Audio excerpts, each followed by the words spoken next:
खुलुमबाय बेयो बड'लेण्ड इंखं टेलिभिजन दिनै 27 एप्रिल 2022 बुधबार खालि सानसेनि बरादखौ नोंथांमोननि खाथियाव लाबोदों आं सदानन्द दैमारिया।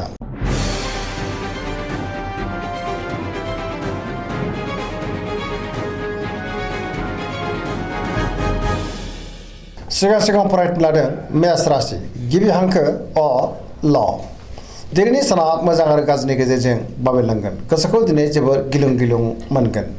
नेगेटिभ एनार्जिनि गोहोमबो गोग्लैनो हागौ। मानिबा जाहोनाव गोबां खस्थ' मोननांनोबो हागौ। गोसोनि बोलोआ लोरबां जागोन। गुबुनजों थगायजानोबो हागौ। गोसोआव जिंगाया बांगोन। जोबोर उसुखुथु मोनगोन। मावनो लानाय खामानिखौ मावफुंनो हागोन। देहाया मोजाङै थागोन। अब्लाबो नाथाय जानाय लोंनायाव सांग्रां जानांगोन। रांखावरियाव मोजां नाथाय अब्लाबो खरसायाबो बांगोन। बेफार फालांगियाव मोजां होनजायो। समाजाव दिनै मान मोननो हागोन। न'खराव बिसि फिसायनि गेजेराव अनलायनाय फैगोन। बिदा फंबायजों मोजां सोमोन्दो थागोन। बहाबा दावबायहैनो खाबु मोननो हागौ आरो मोजाङैनो हान्थिनोबो हागोन। लाइमोनफ्रा जोबोर रमान्टिक जागोन। फरायसाफ्रा फरायनायाव गोसो दुंखांगोन आरो मोजां फिथाइ मोननोबो हागोन।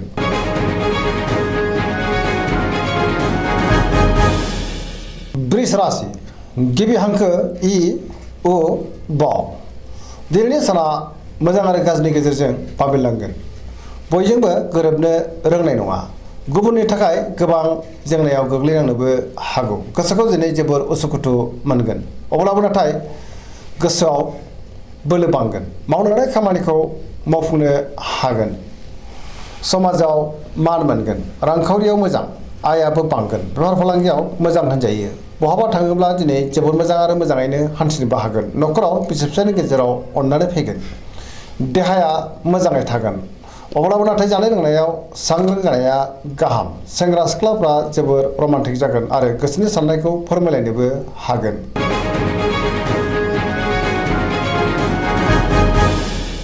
मिथुन राशि गिबि हांखो क स दिनैनि साना बारा मोजां नङा। सोरनिबा सायाव गोबां रागा जोंफ्लांनो हागौ। मावनो लानाय खामानिखौ थि समावनो मावफुंनो हागोन। गोसोआव जोबोर गोग्गानाय फैगोन। गोसोखौ जोबोर गोख्रों मोनगोन। गोसोआव बोलोबो बांगोन। मावनो लानाय खामानिखौ मावफुंनो हागोन। देहाया मोजाङै थागोन। रांखावरियाव मोजां गोबां धोन आरजिनोबो हागोन। बेफार फालांगियाव मोजां होनजायो। सोरजोंबा नांलाय खमलाय एबा एना एनिबो जानो हागौ। सांग्रां जानाया गाहाम। नेगेटिभ एनार्जिनि गोहोमबो गोग्लैनो हागौ। देहाया बारा मोजां थानाय नङा। जानाय लोंनायाव सांग्रां जागोन। गोसोनि बोलोआ नाथाय अब्लाबो बांगोन। बिमा बिफानि अननाय आरो बोरखौ मोनगोन। लाइमोनफोरनि गोसोआ दिनै जोबोर रमान्टिक जागोन आरो गोसोनि साननायखौ फोरमायलायनोबो हागोन।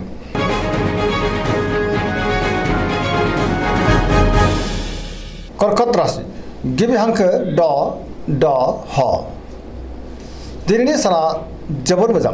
गोसोखौ जोबोर गोजोननाय मोनगोन। बहाबा हान्थिनो खाबु मोननो हागौ। सोरजोंबा बाख्नायजानोबो हागौ। मावनो लानाय खामानिखौ थि समावनो आरो गोरलैयैनो मावफुंनोबो हागोन। रांखावरियाव दिनै जोबोर मोजां गोबां धोन आरजिनोबो हागोन। बेफार फालांगियाव जोबोर मोजां मुलाम्फा मोनगोन। गोसोखौ दिनै जोबोर गोजोननाय मोनगोन। मोनफ्रोमबो खामानिखौनो दिनै मावफुंलांनो हागोन। देहाया मोजाङै थागोन। अब्लाबो नाथाय जानाय लोंनायाव सांग्रां जानांगोन। गुबुननि हेफाजाबखौ मोननो हागोन। पजिटिभ एनार्जिनि गोहोमबो गोग्लैगोन। न'खराव दिनै बिसि फिसायनि गेजेराव अननानै फैगोन। बिदा फंबायजों मोजां सोमोन्दो थागोन। बिमा बिफानि अननाय आरो बोरखौबो मोननो हागोन। पजिटिभ एनार्जिनि गोहोमबो गोग्लैगोन।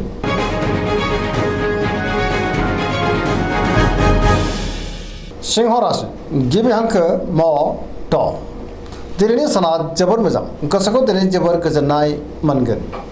जेरावबो जाफुंसारगोन। सोरजोंबा बाख्नाय जानोबो हागौ। गुबुननि थाखाय गोबां मोजां खामानि मावनानै होनोबो हागोन। बहाबा थाङोब्ला दिनै जोबोर मोजां आरो मोजाङैनो हान्थिनोबो हागोन। गोसोनि बोलोआ बांगोन। सोरबा गोजाम लोगोजों बहाबा लोगो मोननानै दिनै गोसोखौ बांसिन गोजोननाय मोनगोन। मावनो लानाय खामानिखौ थि समावनो मावफुंनोबो हागोन आरो सिगांनि बबेबा आद्रा खामानिखौबो दिनै मावफुंनो हागोन। रांखावरियाव जोबोर मोजां गोबां धोन आरजिनो हागोन। बेफार फालांगियावबो जोबोर मोजां होनजायो। गोसोआ दिनै जोबोर रमान्टिक जागोन। देहाया मोजाङै थागोन। गोसोनि साननाय आरो लुबैनायफ्रा दिनै मोगथाङाव जाफुंगोन समाजावबो बयजोंबो मान होजागोन आरो गावबो गुबुनखौ मान होनो रोंगोन गुबुननि गोसोखौ बोनो हागोन लाइमोनफ्रा जोबोर रमान्टिक जागोन आरो गोसोनि साननायखौ फोरमायलायनोबो हागोन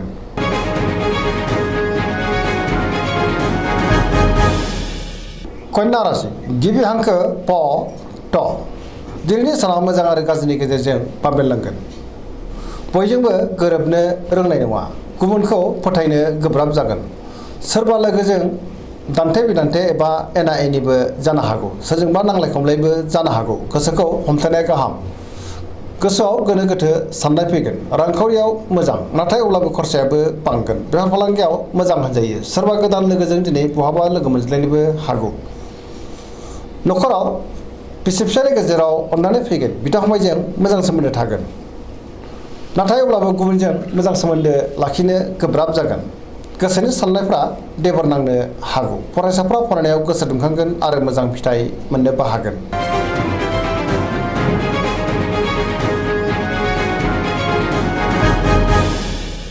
तुला राशि गिबि हांखो र ट दिनैनि साना जोबोर मोजां गोसोखौ जोबोर गोजोननाय मोनगोन बहाबा जाफुंसार दावबायहैनो खाबु मोननो हागौ आरो मोजाङैनो हान्थिनोबो हागोन गुबुननि गोसोखौ बोनो हागोन मावनो लानाय खामानिखौ मावफुंनो हागोन गोसोआ दिनै जोबोर खुसि जागोन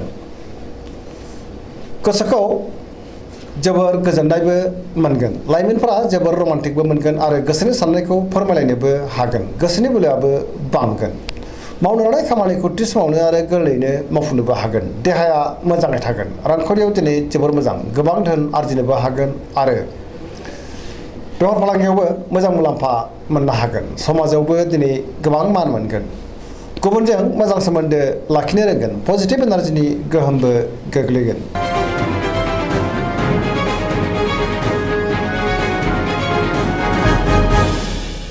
वृश्चिक राशि गिबि हांखो न स दिनैनि साना जोबोर मोजां गोसोखौ जोबोर गोजोननाय मोनगोन लोगोफोरनि हेफाजाबखौ मोननो हागोन सोरबा लोगोआ मोजां खौरां होफैनोबो हागौ गोसोआव गेबें साननाय फैगोन मावनो लानाय खामानिखौ थि समावनो आरो गोरलैयैनो मावफुंनोबो हागोन गोसोनि बोलोआ बांगोन समाजाव दिनै गोबां मान मोननो हागोन सोरजोंबा बाख्नाय जानोबो हागौ बहानिफ्रायबा मोजां खौरां मोननोबो हागौ रांखावरियाव दिनै जोबोर मोजां गोबां धोन आरजिनोबो हागोन नाथाय अब्लाबो खरसायाबो बांगोन बेफार फालांगियाव मोजां होनजायो देहाया मोजाङै थागोन गुबुननि थाखाय गोबां मोजां खामानि मावनानै होनोबो हागोन गुबुननि जेंनाखौ सुस्रांनानै होनोबो हागोन बहानिफ्रायबा मोजां खौरां फैनोबो हागौ फरायसाफ्रा दिनै फरायनायाव गोसो दुंखांगोन आरो मोजां फिथाइ मोनगोन लाइमोनफ्रा जोबोर रमान्टिक जागोन आरो गावबा गावनि गोसोनि साननायखौ फोरमायलायनोबो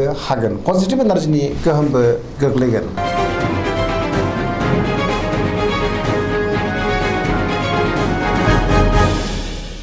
धनु राशि गिबि हांखो ढ फ भ दिनैनि साना जोबोर मोजां गोसोनि साननाय आरो लुबैनायखौ दिनै मोननो हागोन समाजाव लोगो लेवा बांगोन गोसोआव दिनै गोथों आरो गोग्गो साननाय फैगोन पजिटिभ एनार्जिनि गोहोमबो गोलैगोन सोरजोंबा बाख्नाय जानो हागौ गोसोनि बोलोआबो बांगोन धोरोमारि बिथिङावबो दिनै गोसो दुंखांनो हागौ मावनो लानाय खामानिखौ थि समावनो आरो गोरलैयैनो मावफुंनोबो हागोन रांखावरियाव दिनै जोबोर मोजां गोबां धोन आरजिनोबो हागोन नाथाय अब्लाबो खरसायाबो बांगोन बेफार फालांगियाव मोजां मुलाम्फा मोननो हागोन देहाया मोजाङै थागोन अब्लाबो नाथाय जानाय लोंनायाव सांग्रां जानांगोन न'खराव बिसि फिसायनि गेजेराव अननानै फैगोन बिदा फंबायजों मोजां सोमोन्दो थागोन बिमा बिफानि अननाय आरोफोरखौबो दिनै मोननो हागोन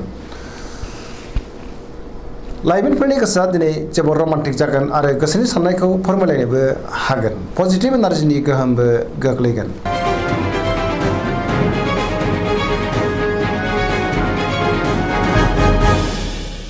मकर राशि गिबि हांखो ख ज दिनैनि साना जोबोर मोजां गोबां मोजां खाबु फैनोबो हागौ सोरबा सुथुरखौ दिनै गोरलैयैनो फेजेननो हागोन बहानिफ्रायबा मोजां खौरां फैनोबो हागौ गोसोखौ जोबोर गोजोननाय मोनगोन देहाया मोजाङैनो थागोन अब्लाबो नाथाय जानाय लोंनायाव सांग्रां जायोब्ला मोजां गोसोनि साननाया दिनै जाफुंगोन रांखावरियाव जोबोर मोजां मोननो गोनांखौ दिनै मोननो हागोन बेफार फालांगियावबो जोबोर मोजां मुलाम्फा मोनगोन गुबुननि गोसोखौ गोरलैयैनो बोनो हागोन मावनो लानाय खामानिखौ थि समावनो आरो गोरलैयैनो मावफुंनोबो हागोन। पजिटिभ एनार्जिनि गोहोमबो गोग्लैगोन। लाइमोनफोरनि गोसोआ दिनै जोबोर रमान्टिक जागोन आरो गोसोनि साननायखौ फोरमायलायनो हागोन।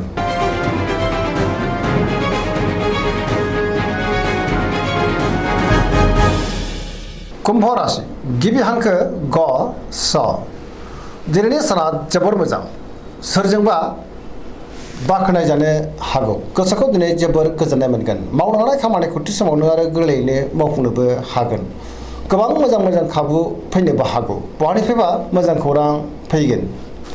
समाजाव दिनै मान मोनगोन। रांखावरियाव जोबोर मोजां। गोबां धोन आरजिनोबो हागोन। नाथाय अब्लाबो खरसायाबो बांगोन। बेफार फालांगियाव मोजां मुलाम्फा मोनगोन। सिगांनि बबेबा आद्रा खामानिखौ दिनै गोरलैयैनो मावफुंनो हागोन। पजिटिभ एनार्जिनि गोहोमबो गोग्लैगोन। देहाया मोजाङै थागोन।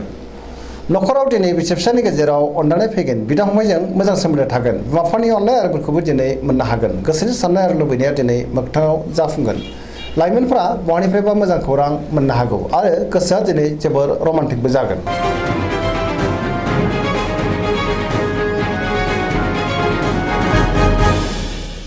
मीन राशि गिबि हांखो ड स दिनैनि साना जोबोर मोजां। मोनफ्रोमबो बिथिङाव दिनै सांग्रां जानो रोंगोन। गोबां मोजां खाबु फैनोबो हागौ। गोसोखौ जोबोर गोजोननायबो मोनगोन। गोसोनि बोलोआ बांगोन। देहाया दिनै मोजाङै थागोन। रांखावरियाव जोबोर मोजां। आयाबो बांगोन। मोननो गोनांखौबो दिनै मोननो हागोन। बेफार फालांगियाव जोबोर मोजां मुलाम्फा मोनगोन। गुबुनजों मोजां सोमोन्दो लाखिनो रोंगोन। न'खराव अनलायनाय फैगोन। गुबुननि थाखाय गोबां मोजां खामानि मावनानै होनोबो हागोन। समाजावबो बयजोंबो अनसायजागोन आरो मोजां मोनजागोन। गोसोआ दिनै जोबोर रमान्टिक जागोन। लाइमोनफ्रा बहानिफ्रायबा मोजां खौरां मोननोबो हागौ। पजिटिभ एनार्जिनि गोहोमबो गोग्लैगोन। गोसोनि साननाय आरो लुबैनाया दिनै मोगथाङाव जाफुंगोन। दिनैनि राशि फरायनाया एसेनोसै। जोबनायाव बेखौनो खावलायो जाहाथे नोंथांमोना सानफ्रामबो जोंनि बे बड'लेण्ड इंखं टेलिभिजनखौ नायबाय थायो आरो साबस्क्राइब खालामो, लोगोसे लाइक खालामो आरो शेयार खालामो। एसेनोसै, गोजोन्थों।